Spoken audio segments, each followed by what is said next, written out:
Hello बच्चों, आइए प्रश्न को देखते हैं। एक कुटीर उद्योग निर्माता पेडेस्टल लैंप और लकड़ी के शेड बनाता है।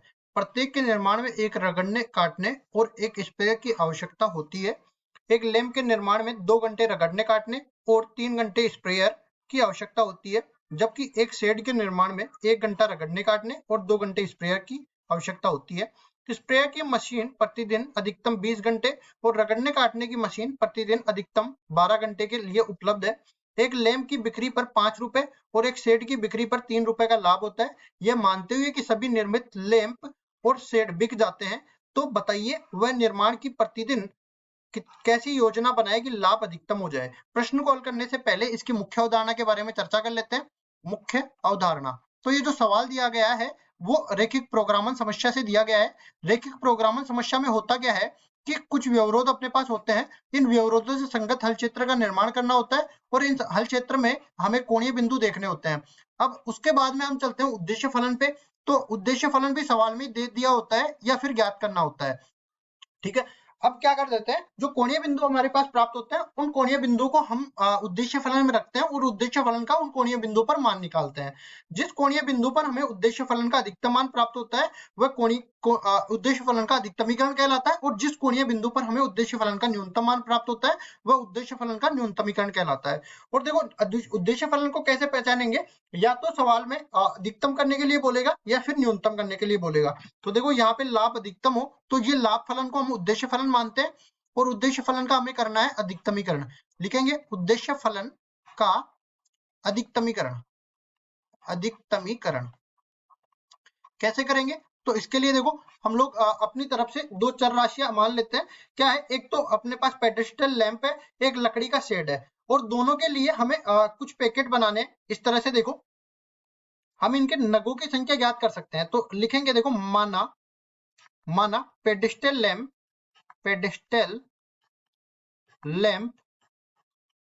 के x नग व लकड़ी के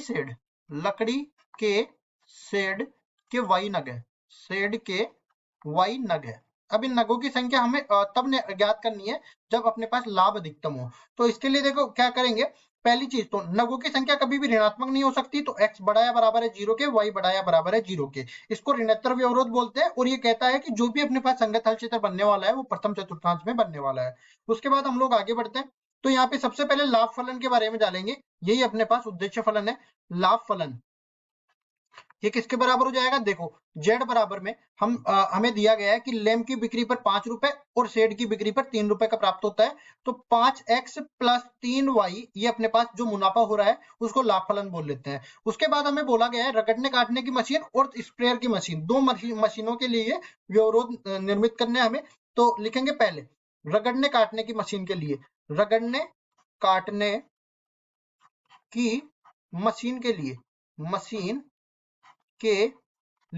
इस मशीन के लिए हम देख सकते हैं क्या कि देखो लैंप के लिए दो घंटे रगड़ने काटने की मशीन काम आती है, और इस शेड के लिए, जबकि शेड के लिए 1 घंटा काम में आ जाती है। तो इसको कहेंगे 2x प्लस वाई। अब ये देखो रगड़ने काटने की मशीन कितने घंटे के लिए उपलब्ध है, 20 घंटे।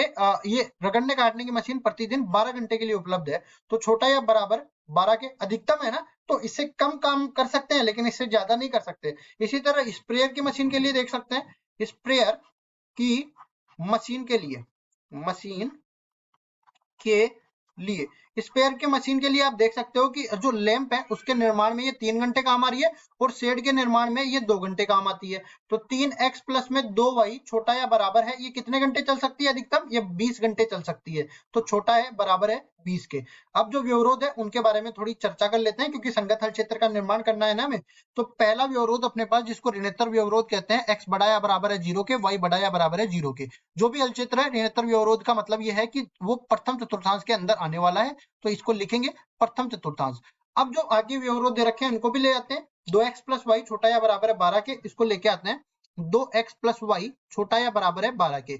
अब देखो असमीका का हल चित्र का निर्माण करने के लिए पहले हमें समीकरण का निर्माण करना पड़ेगा और एक रेखा बनानी पड़ेगी। तो पहले तो इसको समीकरण में बदलेंगे, तो समीकरण अपने पास क्या बन जाएगा, देखिए 2x प्लस वाई बराबर में 12। अब रेखा का निर्माण करने के लिए दो बिंदुओं की जरूरत पड़ेगी। जब x बराबर 0 रखता हूं तो y का मान 12 के बराबर मिल जाता है, और इसी तरह जब y बराबर 0 रखता हूं तो x का मान 6 के बराबर मिल जाता है। तो यहाँ से देखिए 0,12 एक बिंदु हो गया और 6,0 दूसरा बिंदु हो गया। अब आगे बढ़ते हैं और अगली व्यवरोध के बारे में चर्चा कर लेते हैं। अगला व्यवरोध है अपने पास, यहाँ पे देखो 3x + 2y छोटा या बराबर है 20 के। इसको भी लिख लेते हैं, 3x + 2y छोटा या बराबर है 20 के। इसमें देखिए पहले तो हम लोग समीकरण का निर्माण करेंगे, तो समीकरण क्या बन जाएगी, 3x + 2y बराबर में 20। अब यहाँ पे देखो दो बिंदु निकालने पड़ेंगे। पहला, जब x बराबर 0 रखता हूं तो y का मान 10 के बराबर मिल जाता है, और दूसरा जब y बराबर 0 रखता हूं तो x का मान 20/3 के बराबर मिल जाता है। ठीक है, 20/3 जिसको हम लोग कह सकते हैं 6.67। ठीक है, तो ये बिंदु तो कौन सा मिल गया, 0,10, और ये बिंदु कौन सा मिल गया, 20/3,0 बोल दो, या फिर 6.67,0 बोल दो। इन दोनों में से कोई सा भी बोल दो, वो हम लोग बनाते टाइम देख लेंगे। अब आगे बढ़ते हैं, तो यहाँ पे देखिए एक यहाँ पे संगत हल क्षेत्र देख लेते हैं। तो पहले कार्तीय तल ये बनाया मैंने। कार्तीय तल में हमने केवल धनात्मक y अक्ष लिया और धनात्मक x अक्ष ले लिया, क्योंकि प्रथम चतुर्थांश में हमें रेखा का निर्माण करना है। तो ये देखो प्रथम चतुर्थांश मैंने बना लिया। अब देखो पैमाने के लिए हमें कौन कौन से बिंदु काम में आ रहे हैं, 6, 12, 10 और 6.67, इस तरह से बिंदु काम में आ रहे हैं। तो यहाँ पे देखो हम क्या कर लेते हैं, एक खाना बराबर 2 इकाई ले सकते हैं। तो देखो एक खाना बराबर 2 इकाई कैसे लेंगे, ये आ जाएगा 2, ये 0 से शुरू होगा ना, फिर आएगा 4, फिर आएगा 6, फिर 8, और यहाँ पे 10, फिर आएगा 12। इस तरह से बनेगा। ऊपर भी देख लेते हैं, ये 2, 4, 6, 8, 10 और 12।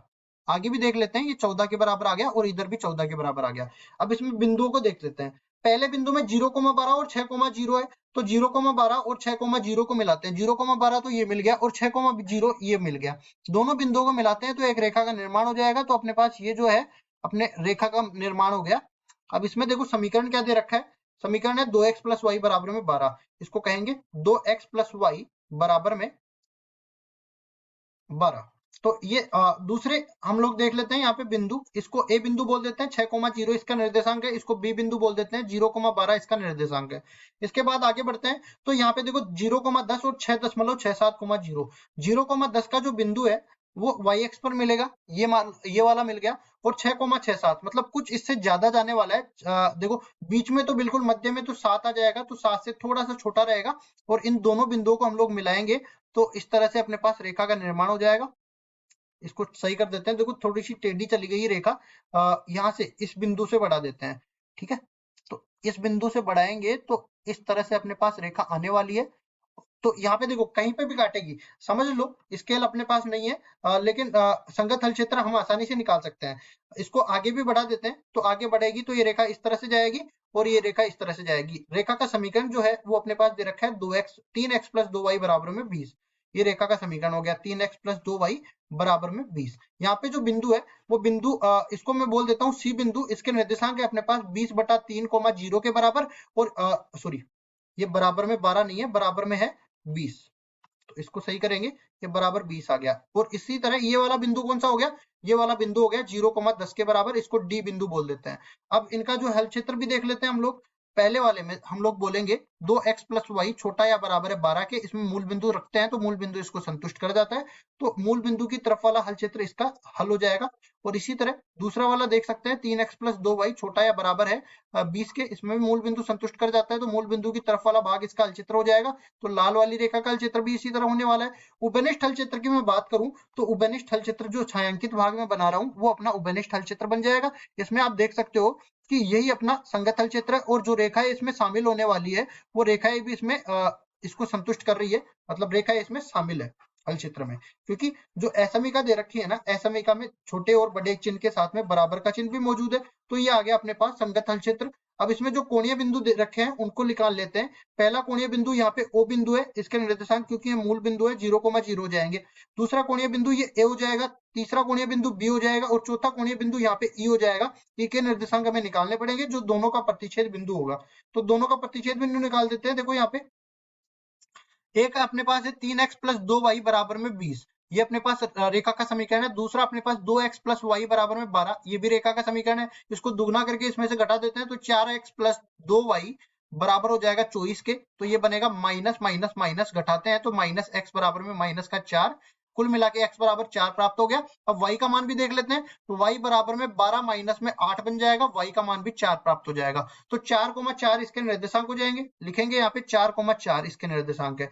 इसके बाद हम लोग क्या कर देते हैं, देखिए इन कोणीय बिंदुओं को उठा के लाते हैं यहाँ पे। तो पहला कोणीय बिंदु O जिसके निर्देशांक है 0,0, दूसरा कोणीय बिंदु A जिसके निर्देशांक है 6,0, इसको कहेंगे ये निर्देशांक है 6,0। तीसरा कोणीय बिंदु अपने को दे रखा है ये D के बराबर जिसके निर्देशांक है 0,10, तो ये होगा 0,10 इसके निर्देशांक है। फिर आगे बढ़ते हैं, E इसके निर्देशांक कितने हैं, 4,4 के बराबर। अब उद्देश्य फलन को भी उठा के लाते हैं। उद्देश्य फलन किसके बराबर है, Z बराबर में 5x प्लस 3y के बराबर, तो ये इसको लिखेंगे z बराबर में 5x प्लस 3y के बराबर। अब इसमें देखो कोणीय बिंदुओं को रख के उद्देश्य फलन का मान निकाल देते हैं।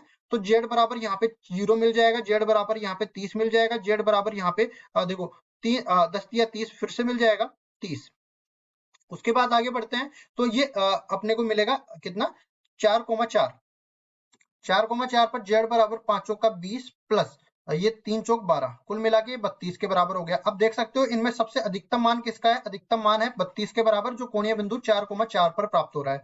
तो इसको हम सही से लिखेंगे, देखो अधिकतम लाभ, अधिकतम लाभ कितना मिल रहा है, 32 रुपए के बराबर मिलेगा, 32 रुपए मिलेगा। और कब मिलेगा ये, जब